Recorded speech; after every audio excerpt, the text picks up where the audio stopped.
Today's Round 1 NBA Draft recap for the 2022 NBA Draft is presented by Aura. They are giving you a free 14-day trial of their all-in-one online digital safety tool when you head over to aura.com/chatsports. That link will be in both the comment section and in the description.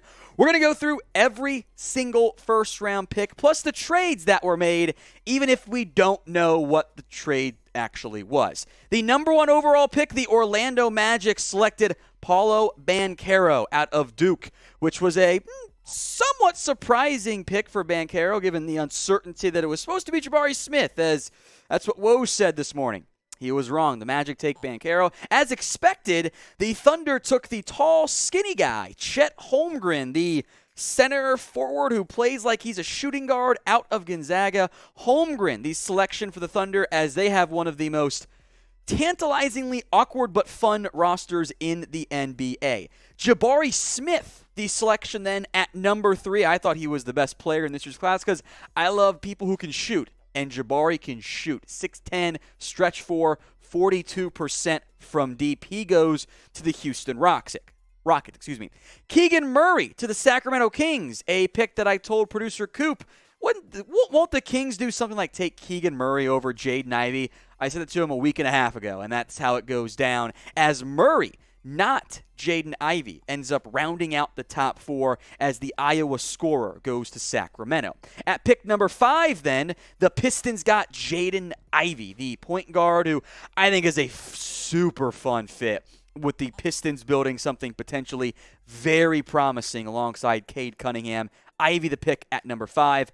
Bennedict Mathurin, the pick at number 6 for the Indiana Pacers. Pretty fun, if not quite all the way there yet, Pacers roster that's being built. That's going to take some time, but Mathurin's ability to score is going to be helpful to Indiana.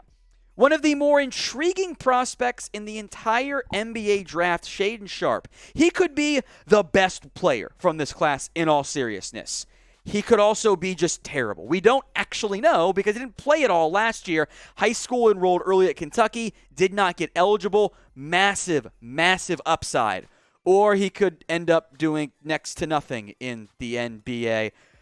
There have been players like that over the past who have just not quite panned out. Maybe Sharpe turns out, maybe he doesn't, but it's going to be an interesting selection there for the Blazers, one that is absolutely worth monitoring very, very closely. Dyson Daniels, the G League guard out of Australia originally, he goes to the New Orleans Pelicans as they get some length and continue to try to build around Zion, who hopefully actually plays basketball this year. So Banchero, Holmgren, Smith, Murray, Ivey, Mathurin, Sharpe, and then Dyson Daniels, the top 8. 9, 10, then some just wacky-ass trades coming up next. But who won round 1 of the NBA draft? There is, of course, the second round still to come, but the NBA draft is so top-heavy compared to like the NFL draft and whatever the MLB draft is these days. Who won the first round? I go myself with the Rockets and Pistons, but I want to hear from you. This is the pinned comment on today's video, so if the ad break comes here, take advantage of it. Let me know who you think won the first round of this year's NBA draft. The Spurs adding some size here. Jeremy Sohan, the forward out of Baylor, 6'9", 230, originally from England, by the way. How he ended up at Baylor is a pretty fun story for another time. Sohan gives the Spurs some size they need after they were linked to some pretty wild trade rumors heading into tonight. Johnny Davis, pick number 10, the Wisconsin Taco Bell legend, by the way. Not the best three-point shooter, but he can score. He is good with the ball in his hands. I think actually is a pretty decent fit alongside Bradley Beal in Washington. Before we get to pick number 11, this was part of the trade that we actually still don't know all the details on. Multiple first. It appears to be 3 2023 protected first-round picks. Let me read this off here real quick so I have them all here. Top 18 protected via the Pistons, top 14 via the Wizards, top 14 via the Nuggets. One of those firsts may or may not be going to the Hornets as part of a different deal. As we film this, somehow nobody actually still knows because the NBA is weird and also continues to announce picks as not being traded yet, even though they have been, and it leads for a terrible product. That's why we do this video, to actually tell you who made the picks. Ousmane Dieng, the pick here, the French forward, 6'9", 185, played in New Zealand this past year, is originally from France, as the Thunder get all of the tall, skinny, lanky guys to build their very weird roster. All right, number 12, by the way, that is the next selection here. This pick also, by the way, made by the Thunder because they were making all of the selections. Jalen Williams also has some pretty great length there. The Thunder, for the first time in a long time, got aggressive to go get more picks as opposed to just adding all of the extra first, which they did get one by making a deal with the Thunder the Nuggets at number 30. More on that, but first, today's show is presented by Aura. If you want financial fraud protection and identity theft protection in all-in-one for your device security, come to the right spot. Aura is giving you a free 14-day trial over at aura.com/chatsports. I'll put that link in the comments section and the description, but with no issues whatsoever when it comes to the free trial cancellation, there's no reason not to try it. Cancel at any time at aura.com/chatsports. All right, pick 13, and this is the one that's a real cluster F word, if you don't mind my language. The Pistons, we know, are getting Jalen Duren and Kemba Walker. More on JD in a second. The Hornets, initially reported, are getting a 2025 first-round pick via Detroit. That pick might actually be going to the Knicks, with the Knicks sending a 2023 first to Charlotte. Maybe. We don't actually know. There's a conditional, well, maybe. The big media people are going, I don't know what's going on. So we don't actually fully know which first-round pick the Hornets are getting, but they are getting a first in some capacity as part of this deal, along with 4 second-round picks via the Knicks. That's the clearest I can explain it, and it's not even that clear. Jalen Duren, then, the big man from Memphis, 6'11", 250, rebounding, shot blocking. Pistons at him, although I would say maybe keep an eye out for still some interest in DeAndre Ayton, but I loved what the Pistons did tonight. All right, next up, the Cleveland Cavaliers, Ochai Agbaji. One of the more, Agbaji, my bad. One of the more, I think, better fits in this class. A shooter, a little bit older of a shooter, but I care about a couple things when it comes to the NBA draft. Shooting, and that is something he brings in spades. All right, the Hornets also had pick number 15. They traded, of course, the 13th pick. Mark Williams, the literal big man from Duke, 7'2", 242, shot-blocking, rim-protecting big.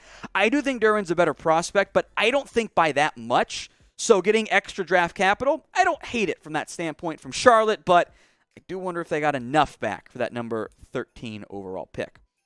The Atlanta Hawks, number 14, number 16, because it's tough to read things on screen in front of me, I guess.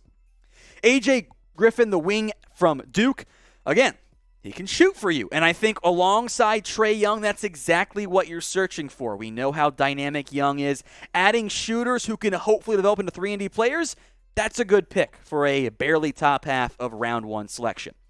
So the 13th pick had all the chaos with the trades. I love the Cavs pick there. Mark Williams and A.J. Griffin, back-to-back Duke players at 15 and 16. Who lost round 1 of the 2022 NBA draft? My biggest loser, although I want to hear from you in the comments first, is not a player or a team. It's NBA draft media and the NBA itself. The inability to properly convey who actually just got picked by whom is a disaster. It is 2022, and you have to literally be on Twitter to actually know who made the pick. You can watch the entire NBA draft and have zero idea who actually made the pick, unless you're watching on Chat Sports, because we actually tell you who the hell got selected. It is an unbelievably bad product by the NBA, and they are by far the biggest loser so far tonight.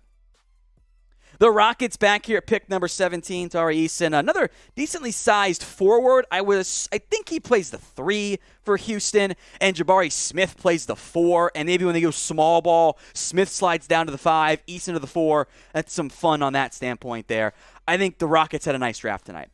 Dalen Terry, who pleased our Bulls fan here at Chat Sports, Patrick, with the selection by Chicago.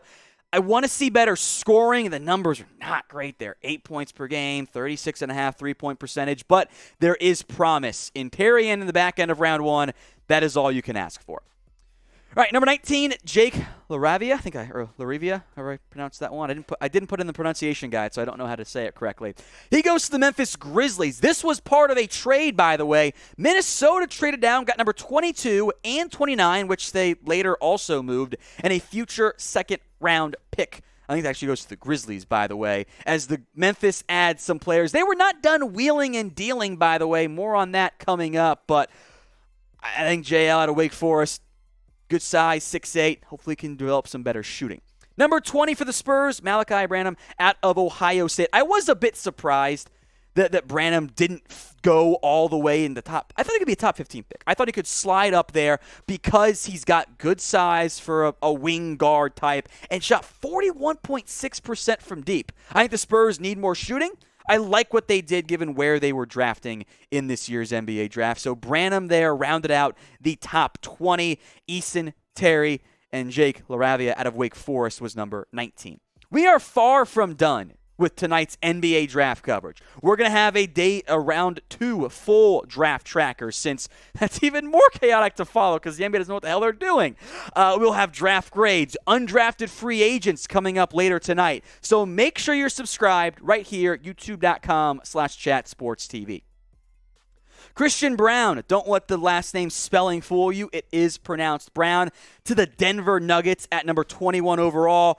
I am a big fan of the way Denver plays basketball, and slotting Brown as just a bench bucket is a really good pick by them. Minnesota, meanwhile, adding some more size at number 22. This pick, part of their trade with the Grizzlies, by the way. Walker Kessler, the selection here, as they add a big man to hopefully, just offer shot blocking. That's all he needs after a 4.6 block per game, which is probably not going to be as high in the NBA. Another trade involving the Grizzlies and the Sixers. The Grizzlies move up to 23 after they moved 22 and 29. In exchange for DeAnthony Melton, they get David Roddy and the injured Danny Green, who may or may not be back in time for even the entire NBA season. I was a little bit surprised relative to what the big draft media was saying about David Roddy, but I see a 6'6" forward who put up 19.2 points per game and shot almost 44% from deep. That's my guy. I care, especially as you get later into the draft. If you can shoot, I'll take you, because I can find a way to make you work, I promise. All right, number 24, Marjon Beauchamp, the G League player who put up pretty decent numbers, points per game. You see why he fell on screen, right? 29% from deep. He's got to get better in that area. A few more picks left to do, but what was your favorite round 1 draft pick? Producer Coop's a Rockets fan. He really wanted Banchero. I actually think that the better selection was Jabari Smith, not. Wait, why did I say we were a Rockets fan? That's the dumbest thing I've said all night. Why did I say that? We got Will and Jeremy, who are Rockets fans here. They wanted Banchero. I think Jabari Smith was the best pick. I think he's the best player in this year's class. So sorry for the slander there, Coop. That's my bad. I apologize. Let me know your favorite round 1 draft pick of the 2022 NBA draft. Blake Wesley next up here, the guard from Notre Dame. Again, the issues you run into here is shooting from that perspective. Not even 31%. He can be a bucket, though, in terms of driving, penetrating, 14.4 points per game. Wendell Moore out of Duke, the pick here from Minnesota, or for Minnesota, number 26 overall, as they were wheeling and dealing this part of a deal with the Houston Rockets. The Rockets moved down to 29 in exchange for 2 future second-round picks. I assume when this type of deal happens, they simply just have a player they know is going to be there, so they just move down and don't take them in the end. Number 27, one of the more intriguing international players in this year's class, Nikola Jovic, not Jokic. It's spelled almost identical. This Jovic is from Serbia. Late bloomer. He was a guard for his entire life and then suddenly sprouted to 6'11", kind of like how Anthony Davis did when he was a kid. He was a point guard, and then all of a sudden he was 6'11", and that, of course, turned out well for him. Not saying Jovic is that type of player, but the late blooming upside at pick 27, I love it. I also love the upside of pick number 28, Patrick Baldwin out of Milwaukee. Highly touted recruit, went to Milwaukee to play for his dad. The big thing he needs, he's a very skilled player, shooting. If he can become a stretch 4, he will be a flawless fit, especially for the current Golden State Warriors. I love this pick, not Rockets fan, producer Coop. Ty Washington. There, I can make fun of myself. A little bit undersized. The big thing lacking here is the shooting, especially from deep, but he was a flawless fit for what Kentucky liked to do on offense. I think he ends up being a backup point guard in the NBA. The size is not elite, but I've seen similar players of his play style, big college. I'm drawing a blank on the Duke guard, Tyus Jones. Similar-ish to me a little bit. I think he's a little bit bigger than Tyus Jones, but that's the expectation I have for Ty Washington.